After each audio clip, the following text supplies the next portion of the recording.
काय म्हणते मग राजुलीची पब्लिक? मी आणि सागर भाऊ आलो आता राजुली, तर आम्हाला जायचं आहे बाजारात. तर चलो मग बाजारात आलो आणि शेंगा घेऊन टाकलो. मग मस्त खाऊन राहिलो ना आता. सागर भाऊ पाय बरं इकडे. काय बोलते पब्लिक? आपण तर दमच नाही घेत बरं, आपण चांगला सेम साडून टाकतो आता शेंगा सुद्धा. तर गाईज हा आहे राजुलीचा बाजार. तर आले नसाल तर एकदा येऊन जायची. मग शेंगा खात खात आता चाललो बड्या एमटी स्पोर्ट बाईक घेऊन बड्या रोला जमाते हुए हम जा रे.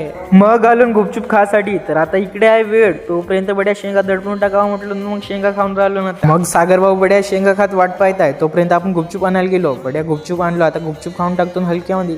तुम्हाला तर माहितच आहे आपण दम नाही घेत, आपण चांगला सेम चढून राहिलो. तर खाता का खात असाल तर येऊन जा बबलू भैयाकडे. बड्या चारते तुम्हाला मज्जा नाही आली म्हणते सागर भाऊ. मग एकदा पुन्हा घेऊन टाकलो ना तर रस्सेवाला. तर गाईज आता भेटूया आपल्या नेक्स्ट ब्लॉग मध्ये. तर फॉलो करून टाका जो आपल्याला